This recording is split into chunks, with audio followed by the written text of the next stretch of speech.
o que realmente governa a sua vida. A Bíblia nos alerta, acima de tudo, guarde o seu coração.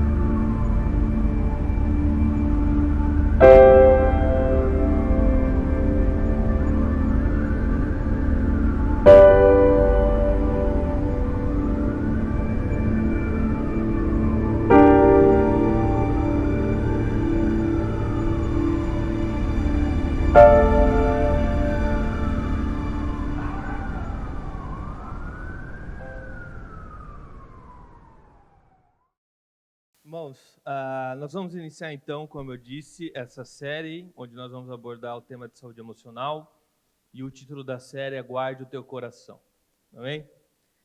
Irmãos, dentro das igrejas, existe muita gente adoecida por dentro, tá?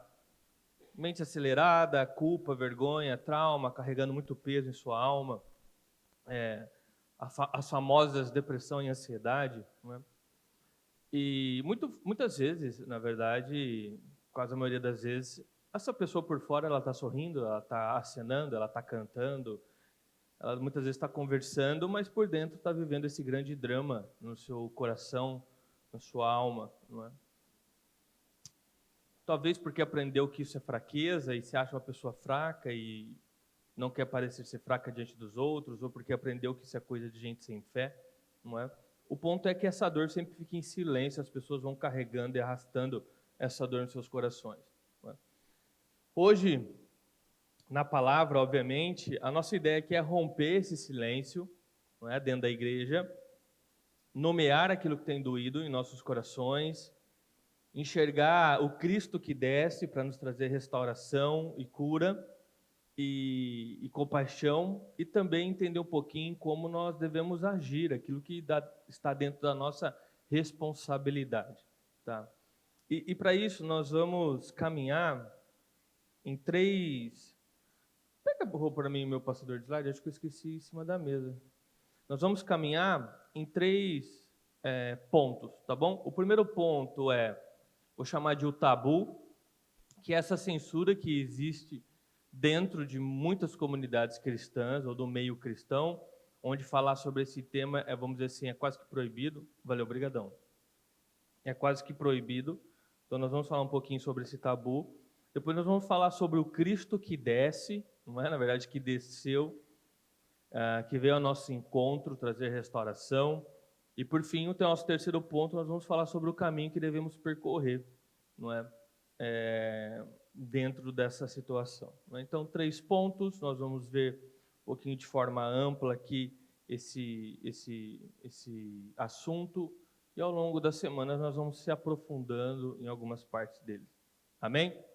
Fazer uma rápida oração. Querido Deus, que o Senhor possa trazer o entendimento necessário, quebrar as correntes, e Senhor, com compaixão, amor, trazer, Senhor, a cura, Senhor, a mudança de mentalidade, a mudança de visão na vida de muitos que têm sofrido, Pai. Nós colocamos este momento nas suas mãos, em nome de Jesus. Amém. Amém?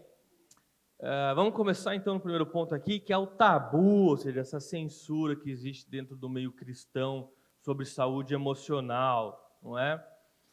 Por muito tempo, e esse tempo ainda está correndo, falar sobre saúde emocional na igreja é visto de forma negativa, não é? Em muitos ambientes, visto como fraqueza, uma pessoa fraca, uma pessoa sem fé, não é? Você está assim porque você não tem fé.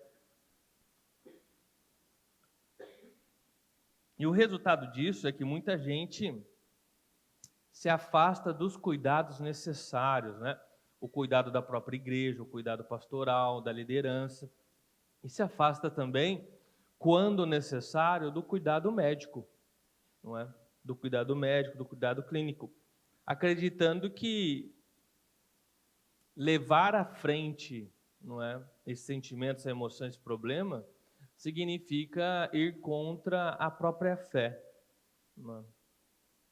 Mas eu quero que você ouça com calma o que eu vou falar agora para vocês. Existem transtornos da mente, ou seja, doenças na mente, são condições que afetam o nosso cérebro, ou seja, nosso humor, emoção, percepção, linguagem, comportamento. Quando essas funções adoecem, o sofrimento transborda para todas as outras áreas, inclusive na área espiritual. Então, é muito difícil, talvez impossível, talvez, você sustentar uma vitalidade espiritual se a tua mente está doente. E o contrário é verdadeiro, porque Deus nos fez um só. Nós somos corpo e alma, né? Coração e alma. Então, se eu estou doente emocionalmente, minha mente está doente, dificilmente, espiritualmente, você vai estar bem. Né?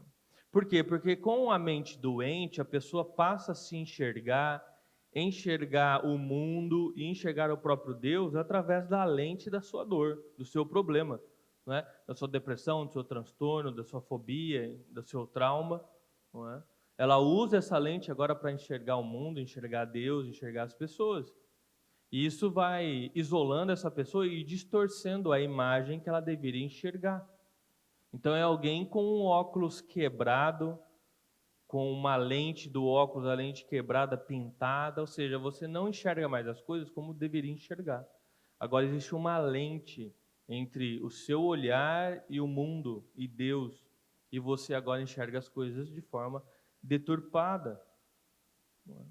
E muitas dessas pessoas acabam então concluindo que Deus está longe delas, ou que elas têm falta de fé e por isso estão vivendo isso, que elas são fracas, que ninguém a ama, que a vida dela não tem valor. Isso é fruto de uma mente distorcida, um olhar distorcido. E quando esse tabu, essa censura sobre o assunto se instala na igreja, a ajuda vai ser adiada, o diagnóstico atrasado, se fosse necessário um acompanhamento clínico, não vai acontecer, e o prejuízo vai aumentando para a pessoa e para a família, até que pode chegar um momento em que aquela pessoa pode tirar sua própria vida. E como pastor eu já acompanhei isso de perto, muitas vezes em famílias. E é altamente triste, não é? Porque como pastor, ao mesmo tempo que eu visito o hospital e encontro pessoas que estão lutando para viver, você encontra pessoas que estão querendo morrer. E que têm saúde, são jovens, adolescentes. Não é? Então veja o grau que a mente pode ser distorcida. Não é? Por isso, irmãos, preste atenção, por isso nós não podemos, como igreja, reduzir tudo à falta de fé. Existe sim, por exemplo, ansiedade, outras situações, que pode ser resultado de uma fé imatura, resultado de uma pessoa que não tem o básico da sua disciplina espiritual, como, por exemplo, o momento de oração, da leitura bíblica, não participa ativamente da igreja, está junto com os irmãos. Ok, isso é verdade, isso é muito verdade. Não é? Pode sim, uma pessoa estar mentalmente doente porque não tem trabalhado a sua fé, não tem amadurecido a sua fé. Mas nós não podemos reduzir tudo à falta de fé. Não pode reduzir tudo à falta de fé. Não é? A ansiedade, por exemplo, que é o novo mal, né, do século, a ansiedade, assim como todas as outras emoções, sentimentos, foram criadas por Deus. E tem como papel a nossa proteção, não é? A nossa proteção. Então, a ansiedade é um alarme que Deus colocou em nossos corações, que nos permite reagir a perigos reais, se antecipar a perigos reais.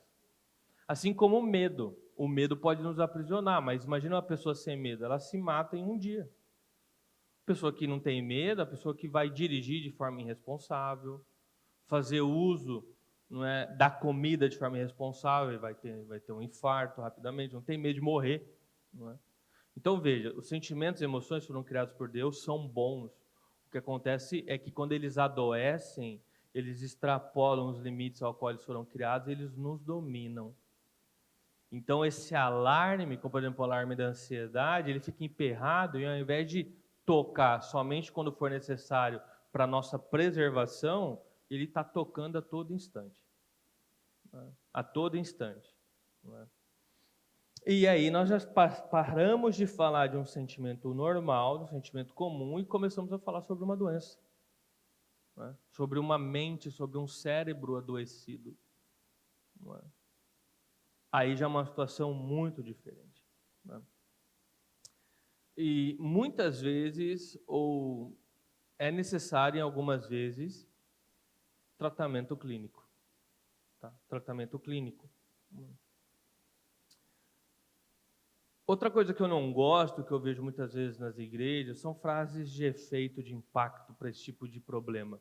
Então, por exemplo, a pessoa quer tratar o outro que está morrendo de ansiedade com ansiedade e excesso de passado. Tipo assim, tira seu passado, resolve seu passado. Ok, tem um fundo de verdade, mas frase de efeito não vai resolver o problema, entendeu? Não vai resolver o problema. Ou então, hora que passa, às vezes a pessoa está se matando de orar, cara. Mas ela desenvolveu, de fato, uma doença, ela precisa de tratamento. Então, frases de efeito, frasinha pronta, assim, além de não resolver o problema que a pessoa está passando, ainda coloca mais peso sobre aqueles que estão sobrecarregados. Então, isso não é um caminho saudável. Na verdade, tira mais saúde. Tira mais a saúde das pessoas. E um ponto importante é como que nós, seres humanos, chegamos a essa situação, onde a nossa mente adoece, nosso corpo adoece. A Bíblia responde logo de início. Não é? Em Gênesis, nós vemos que nós somos criados à imagem e à semelhança de Deus. Significa que nós somos criados de forma perfeita, nossas emoções eram perfeitas, a forma como nós enxergamos o mundo, Deus, o outro ser humano, a natureza, era perfeito, tudo funcionava em harmonia, não é? As nossas emoções, sentimentos, tudo refletia ali a vontade de Deus. A coisa, não é, caiu, descambou, quando o pecado entrou. Então a queda, não é, o pecado na vida do ser humano desorganizou todos os nossos afetos. E a partir daí o nosso problema começou. Em Efésios 2, o apóstolo Paulo chama esse estado que o ser humano se encontra após a escolha pelo pecado de mortos. Vocês estão mortos em delitos e pecados, ou seja, desconectados da vida com Deus, espiritualmente passivos e mortos. O resultado disso é que toda a nossa natureza como ser humano foi deturpada. Isso foi toda a natureza, isso inclui, obviamente, a nossa saúde emocional. Assim como todos os outros aspectos da vida humana foram deturpados, a saúde emocional é um desses aspectos que foram deturpados. Né? E para piorar, né, na prática da vida, essa situação que já é complicada, nós acabamos carregando essas afirmações, muitas vezes aprendidas na igreja, mas não só na igreja, na sociedade, na cultura, nas famílias, né? De novo, isso é coisa de gente fraca, principalmente os mais antigos, não é? Existem muitos antigos que é uma outra geração e é uma geração que aprendeu a lidar com a dor, com o sofrimento de uma forma mais forte, isso é verdade. E muitos deles encaram, sim, isso como uma fraqueza. Só que talvez para você não seja uma fraqueza. Mas você pode carregar isso como uma verdade fundamental no teu coração e começar a se enxergar como uma pessoa fraca. Não é? Ou que as pessoas vão afirmar que isso é desculpinha, não é? Que você está dando uma desculpa, que é uma muleta que você quer usar, o que você deve dar conta de tudo sozinho. Não é? Tem o famoso homem não chora. Não é? E nessa de homem não chora, nós lideramos o ranking de suicídio no mundo. Não é? Talvez seja isso por isso que o homem não chora, né? Porque quem chora é a família, porque os homens estão todos se matando. Não é? Quem chora é as esposas que ficam, né? Então, são afirmações, ideias da sociedade, da cultura, etc., que muita gente acaba carregando, somando já a nossa realidade deturpada do pecado. Não é? E aí, a cobertura desse bolo é o tabu dentro das igrejas. Não é? Então, você tem um estado humano deturpado pelo pecado, não é? Onde nós já somos deturpados, nós temos Satanás que nos influencia, que nos tenta. Nós temos muitas afirmações vindas da própria cultura, sociedade, a respeito de isso é uma fraqueza, é uma desculpa. E, por cima, essa cobertura de que na igreja você vai ser tratado muitas vezes como alguém sem fé. Né? Como alguém que não tem crido o suficiente em Deus. E todos esses elementos somados acaba criando um quadro de uma espiritualidade emocionalmente doentia, extremamente preocupante na nossa realidade atual. as pessoas dentro das igrejas estão muitas vezes doentes emocionalmente. Só que tudo isso é colocado em silêncio. Então, o primeiro ato em direção à cura não é heroísmo. Não é heroísmo, é honestidade. Honestidade consigo mesmo, honestidade para com o próximo, honestidade com Deus. Então, pare de fingir saúde se você não está saudável. Comece a dizer a verdade diante de Deus e diante do próximo. Senhor, eu tenho medo, eu carrego vergonha, ou eu estou cansado. Ser sincero a respeito daquilo que você tem vivido não diminui sua fé. Pelo contrário, cara, é exatamente o que Deus espera de nós, ou seja, honestidade. A verdade sempre será a plataforma que Deus utiliza para trazer transformação em nossas vidas.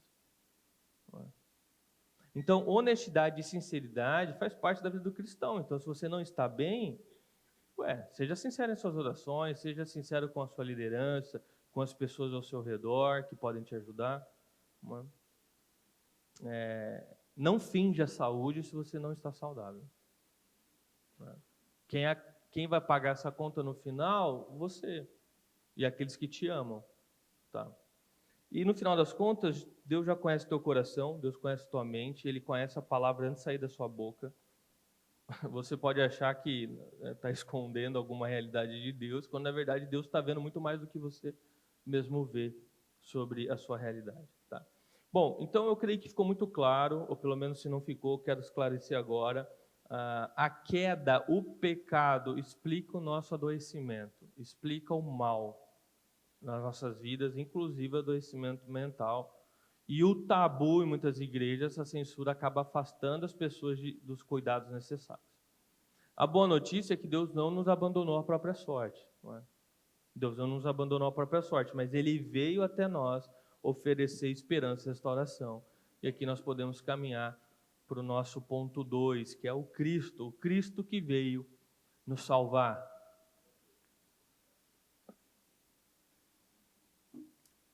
Quem é o Cristo que veio nos salvar? Bom, se Ele veio, claramente não é um Deus distante, certo? Não é um Deus distante. Ele se apresenta no livro de Mateus como alguém manso e humilde de coração.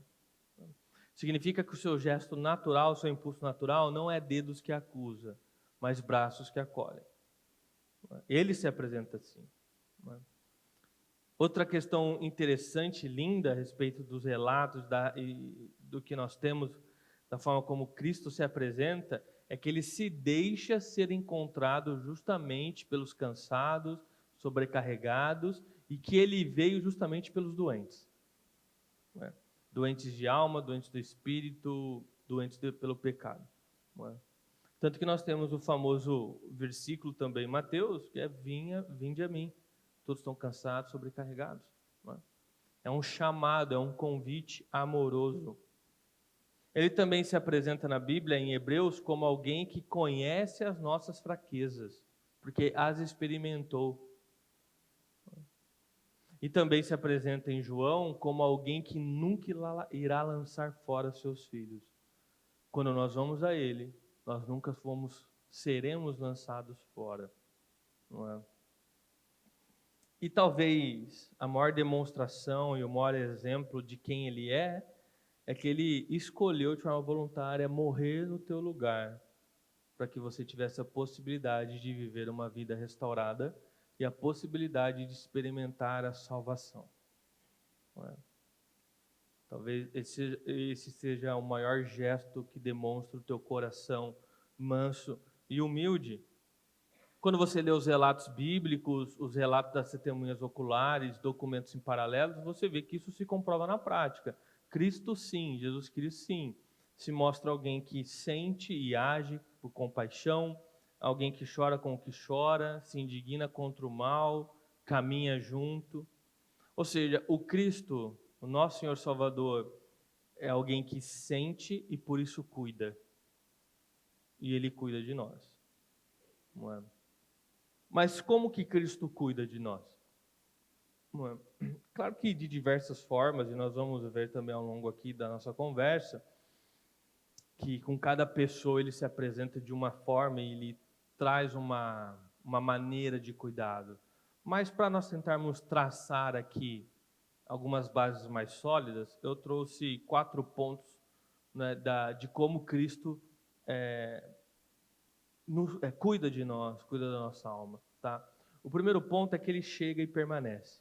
Nós temos um relato bíblico sobre 2 irmãs na cidade chamada Betânia.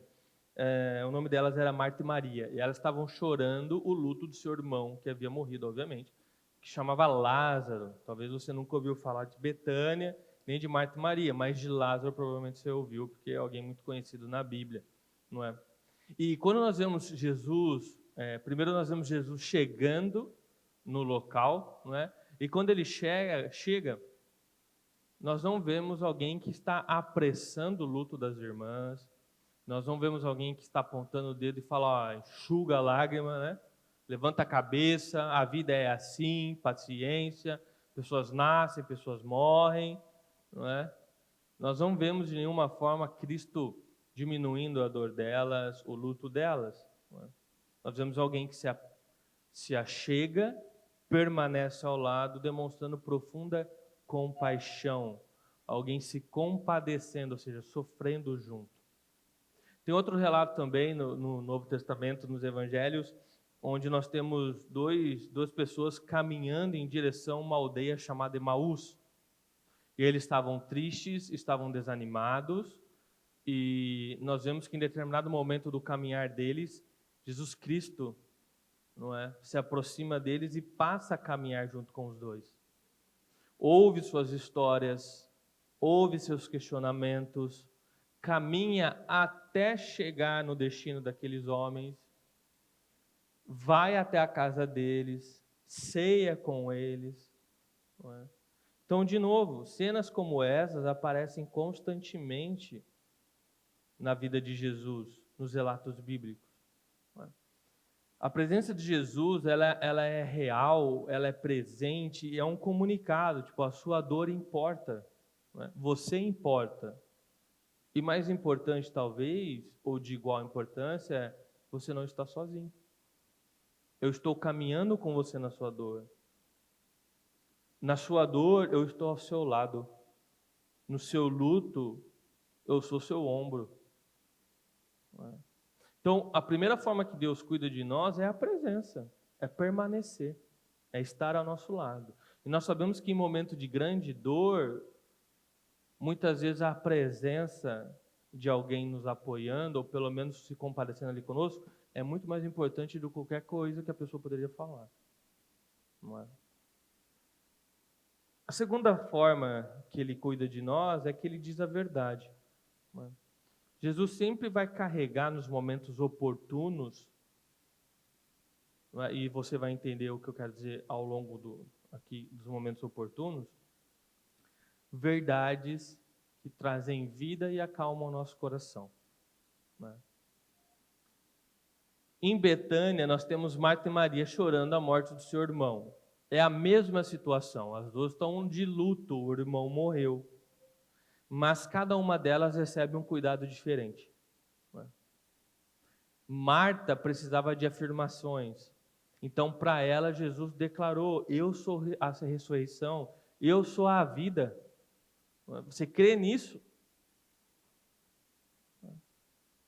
Já para outra irmã, Maria, o que ela precisava era de alguém que chorasse ao lado dela. Jesus não disse nada. Jesus chegou e chorou com ela. Duas irmãs, no mesmo local, vivendo a mesma situação. Duas formas diferentes de cuidado. As duas formas expressou verdade. Mas cada pessoa sente a sua dor diferente. Cada pessoa tem uma história diferente. Cada pessoa, então, tem a necessidade de ser cuidado de uma forma específica, pessoal, individualizada. E Deus sabe a forma de tratar cada um de nós. Alguns precisam de afirmações, outros simplesmente precisam que Deus chegue ao lado e chore junto. Temos necessidades diferentes diante das mesmas dores. E Deus conhece as nossas necessidades. Não é? Por isso que eu disse que quando for oportuno, Jesus fala a verdade que acalma o coração, porque muitas vezes ela não é falada, ela é mostrada. Como aqui no caso de Maria, não é? Em Emaús, com aquelas 2 pessoas que estavam caminhando tristes, desanimados, Jesus, no momento, começa a falar das Escrituras, trazer a verdade, corrigindo aquela história triste que eles estavam contando um para os outros. Falando, olha, isso que você está contando, isso que você está acreditando, não é a verdade. Eu estou trazendo a verdade para você. O resultado é que onde Cristo chega, Ele traz a verdade. E a verdade de Cristo é a luz que ilumina nossos corações, que muitas vezes estão em trevas. Que ilumina nossas mentes, que muitas vezes estão em trevas, estão entre neblina confusa. Então, uma das formas de Cristo cuidar de nós é trazendo a sua verdade. A terceira forma é que Ele convoca participação. Um pouquinho mais sobre isso, mas eu já quero mostrar o que isso quer dizer. Ali em Betânia com as 2 irmãs, antes do milagre da ressurreição de Lázaro, porque Cristo no final ressuscitou aquele rapaz, Jesus disse àqueles que estavam sofrendo a morte dele: vão, tirem a pedra e desate as faixas.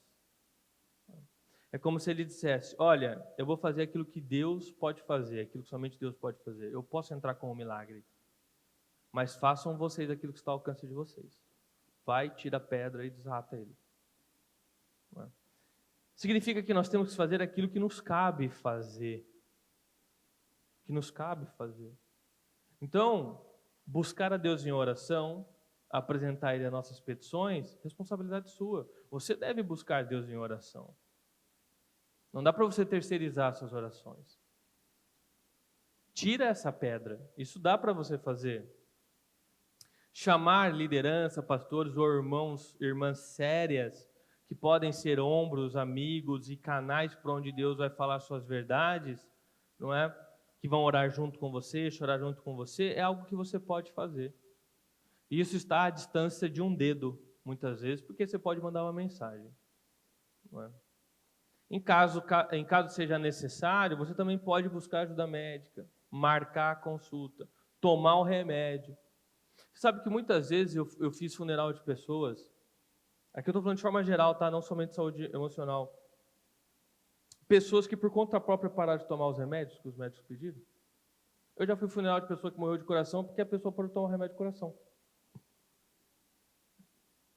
Mas tira essa pedra, toma o remédio, você tem que tomar, cara. Se você se vê numa situação onde você precisa tomar um remédio por um período, ou depende do tratamento, por exemplo, muitas vezes o coração é para a vida toda. Se você foi alguém que teve um infarto, provavelmente você vai tomar ali o AS a vida toda. Não é? Toma, pô. Teu coração não está funcionando como deveria. Dá esse suporte para ele, ajuda também. Né? Está batendo aí a vida toda, dá uma forcinha, está precisando de uma forcinha agora aí. Né?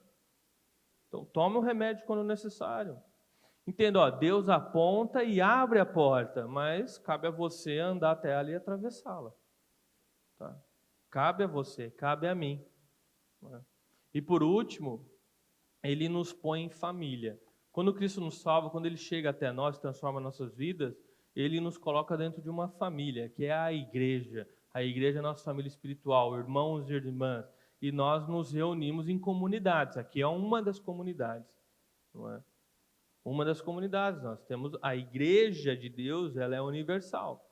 Mas nós não conseguimos nos relacionar com a universalidade da igreja de Cristo. Então nós escolhemos comunidades para que nós possamos ali criar raiz e nos relacionar com os irmãos e irmãs. Não é? Ou seja, Cristo, Ele não nos leva para isolamento. Pelo contrário, Ele nos coloca no meio de uma família.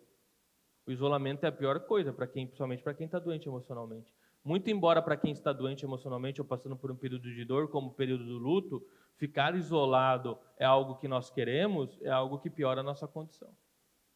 Então, em alguns momentos, é importante nós estarmos entre aqueles que podem nos ajudar, que se preocupam conosco. E a igreja, uma igreja verdadeira, cheia de pessoas que entendem suas responsabilidades como igreja, como cristão, e não uma igreja cheia de pessoas egoístas, individualistas. E, por exemplo, nós lutamos contra isso. Os 4 passos, que é onde as pessoas conhecem melhor como a nossa igreja funciona, para que ela possa ou não, aí é da pessoa se tornar membro, um dos assuntos que nós mais tocamos ali é sobre a responsabilidade de um cristão, porque nós não queremos uma igreja cheia de pessoas egoístas e individualistas. Nós preferimos uma igreja mais vazia, mas uma igreja verdadeira, onde pessoas se importam com os outros, onde você pode buscar ajuda. O que é de bom se você estiver numa igreja com 10 mil pessoas que você não pode contar com uma? Porque são pessoas altamente egoístas que estão indo lá somente por si. É muito melhor você estar numa comunidade de 50 pessoas que se ajudam do que uma comunidade de 10 mil pessoas com uma estrutura monstruosa. Agora, é óbvio que se você conseguir achar uma comunidade de 10 mil pessoas com grande estrutura, com uma mentalidade de verdade de igreja, maravilhoso também. Não é? É por isso que no Novo Testamento você tem sempre essas referências, tipo, de uns aos outros, não é? Levai a carga de um dos outros, que é em Gálatas, chorais com o que choram, não é? Romanos, se não me foge a memória, não é? Confessar e orar juntos. Hebreus, se não me falha a memória, não deixem de se reunir, ou seja, a reunião é importante. A igreja, quando nós nos reunimos, as pessoas, é importante, a Bíblia fala, não deixe de se reunir, como fazem alguns. Por quê? Porque Deus usa o corpo para curar as pessoas. O corpo é a igreja, Deus usa outras pessoas para curar pessoas. Deus nos cura muitas vezes em família. É por isso que Ele entrega dons. Os dons são entregues primariamente e principalmente para serem usados dentro da comunidade de fé, para abençoar nossos irmãos e irmãs, não é? E nós vemos isso constantemente acontecendo dentro da nossa própria realidade. Irmãos servindo de suporte, um ombro amigo para que você possa chorar, mensagens enviadas no momento certo, guiadas por Deus, orações, não é? Durante luta e crise, em momentos tão difíceis como momentos de luta, onde nós perdemos um irmão, uma irmã querida, uma das coisas mais bonitas é nós irmos lá no fúnebre e poder ver a igreja em peso lá. A igreja em peso lá, carregando caixão, chorando com o que estão chorando, abraçando, se colocando à disposição. Não é? É lindo, por quê? Porque a cura de Deus está vindo muitas vezes através daquele abraço, através daquele ombro amigo, através daquele cuidado, através das mensagens posteriores nos outros dias. Não é? É lindo porque Deus usa gente comum, também cheia de problemas muitas vezes, para curar, tratar pessoas reais, igual você. Então Deus nos usa, e você tem que ter em mente que Deus usa as pessoas. Se isolar é ruim. Quantas vezes você vê Deus quebrando o seu próprio padrão de processos na Bíblia e indo até uma pessoa isolada e se apresentando de uma forma totalmente sobrenatural, como uma visão, um sonho. Raras vezes, irmãos, esse não é o padrão. E quando acontece isso, tem muito mais a ver com um plano a respeito do corpo todo de Cristo do que o problema exclusivo daquela pessoa. Então, qual é o padrão? Deus usa pessoas para alcançar pessoas. Deus usa seus filhos cheios do Espírito Santo para cuidar de pessoas. Né? Para cuidar de pessoas. Então, isso também é um chamado para nós aqui, como igreja, para que você se desperte. Olhe para o seu lado, tem pessoas ao seu lado. Envie a mensagem. Faça visita. Irmãos, esse negócio da mensagem hoje, isso aqui pode ser um inferno na tua vida ou pode ser um céu também, tá? Às vezes isso acontece todo dia, eu estou fazendo algo nada a ver e de repente surge um nome na minha cabeça. Eu vou lá e mando uma mensagem para a pessoa e falo, pensei em você, como é que você está?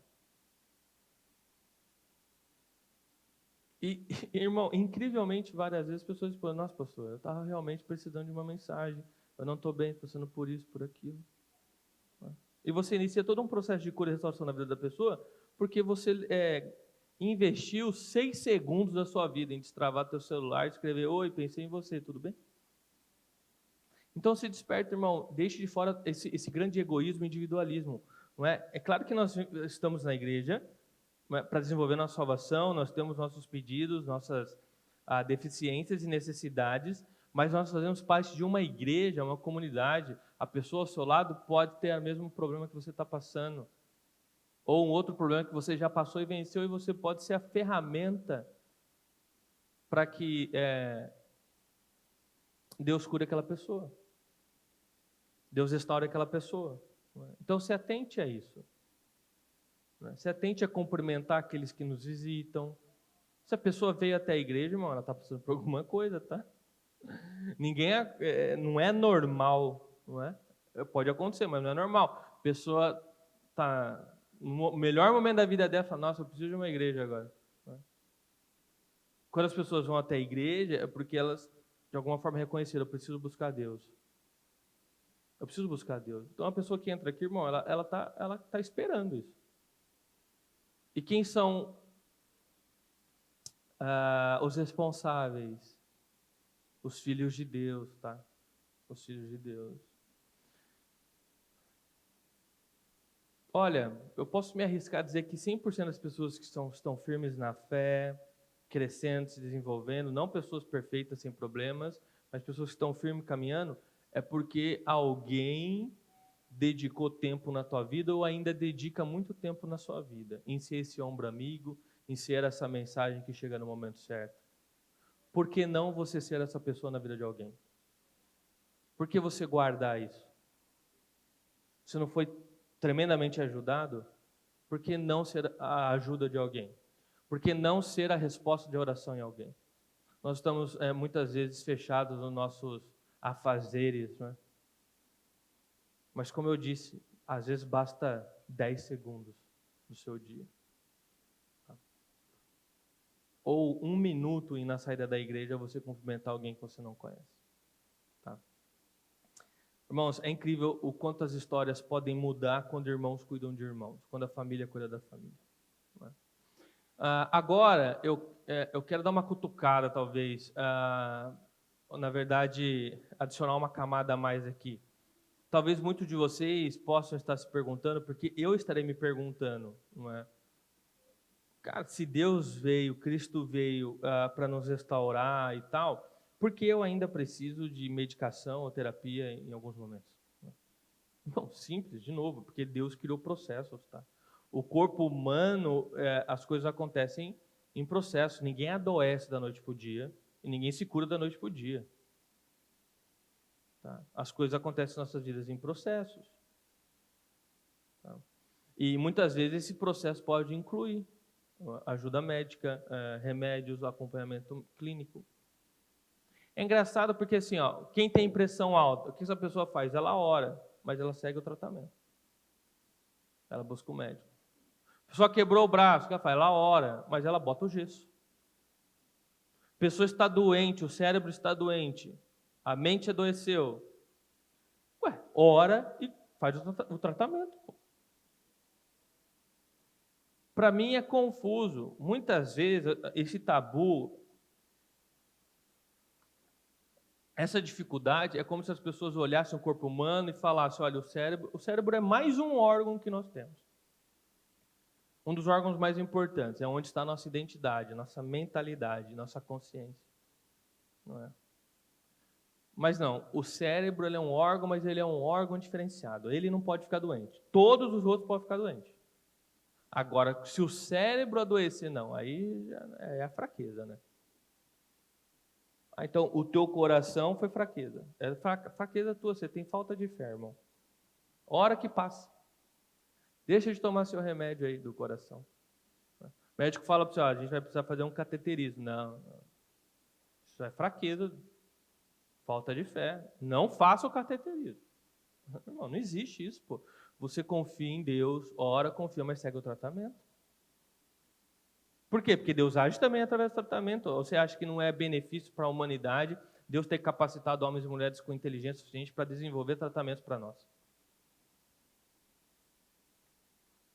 Então não tem sentido. Nós somos seres integrais, corpo, alma, espírito e coração. Tá? Então nós oramos sim, mas nós tratamos, nós estamos falando de um órgão que pode adoecer. O cérebro adoece, irmãos. Quimicamente ele se descontrola. É um órgão como qualquer outro.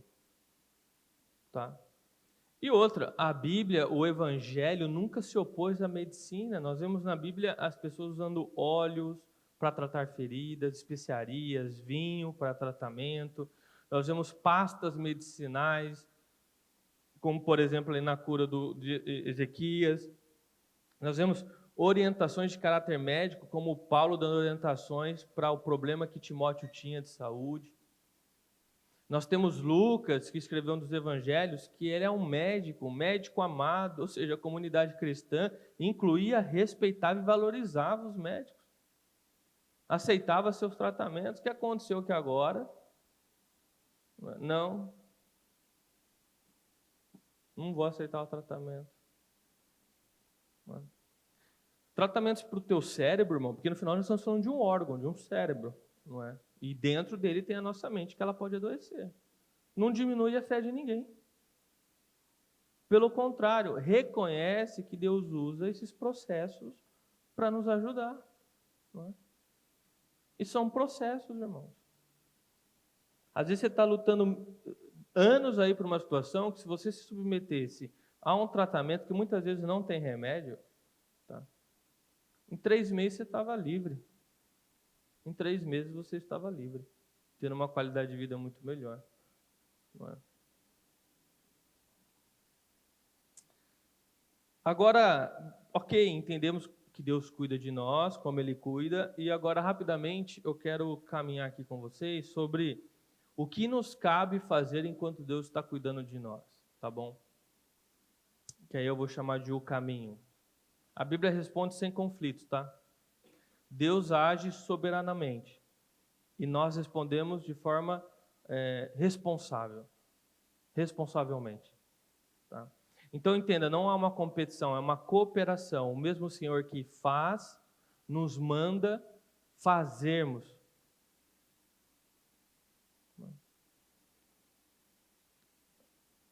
Em termos simples, é sobre crer em Deus e caminhar também. É sobre tirar a pedra. Nós vemos isso nos relatos, né? Em Betânia. Cristo, obviamente, tinha o poder de fazer tudo sozinho. Se ele teve o poder para ressuscitar um ser humano, que é uma pedra. Mas ele ordenou, tira a pedra do caminho, desata a faixa do falecido ali. Tipo, o milagre é de Deus, os passos são nossos. No terreno da saúde emocional, isso significa oração, disciplinas espirituais, mais passos concretos, atitudes.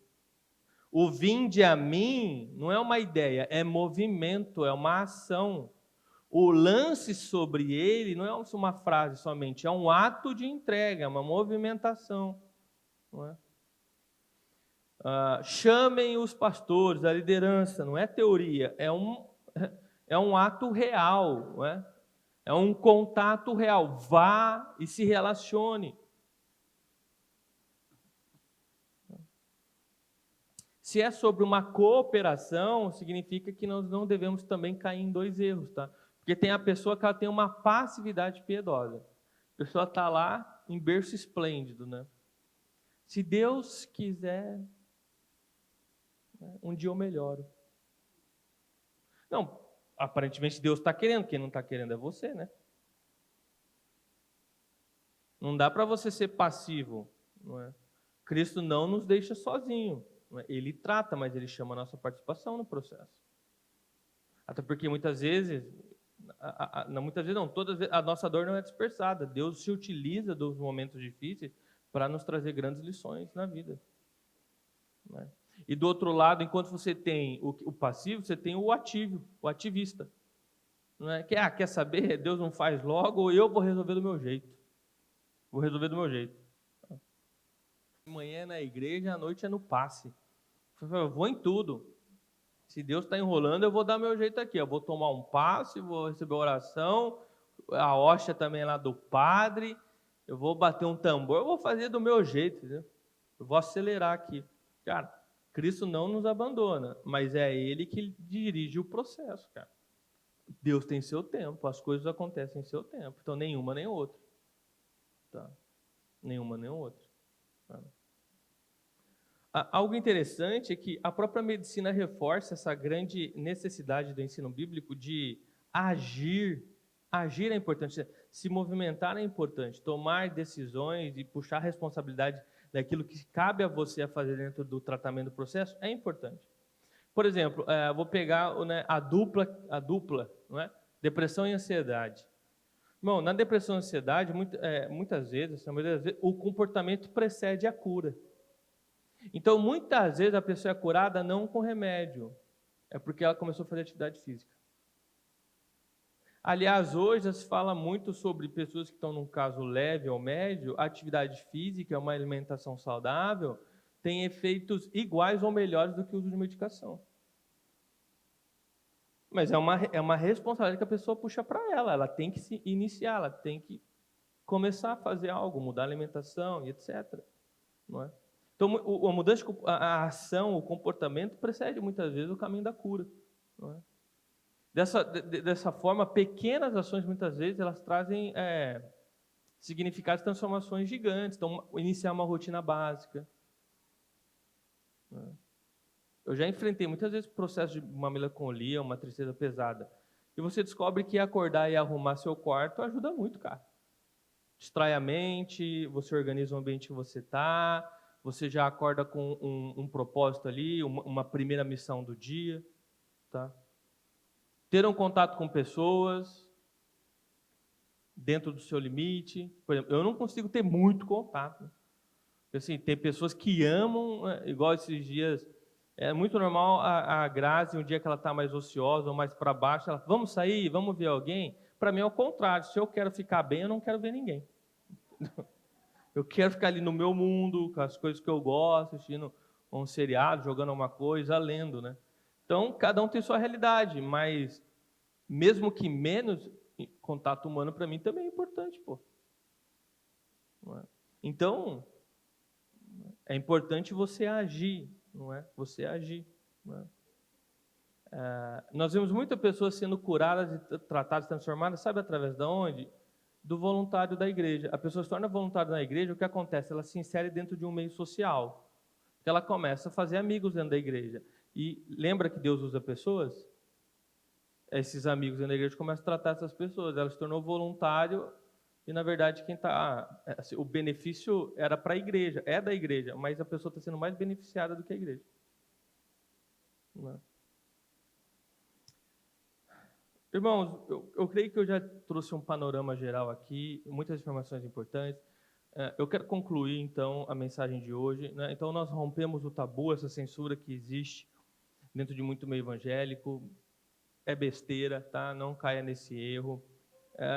Nós entendemos que Cristo não nos abandonou, Ele desce, Ele traz restauração, né? Ele usa pessoas, né, nesse processo, e que Ele abre a porta, mas você deve atravessar essa porta, tá?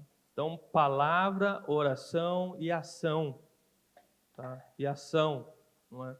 E se for necessário, quando for necessário, ok, procure o cuidado clínico, procure o médico, use a medicação, respeite o tratamento. Não é? Por isso, irmão, não saia daqui te prometendo que amanhã será diferente. Amanhã será diferente. Não. Prometa começar a caminhar hoje. Pequenos passos, mudanças significativas. Não é?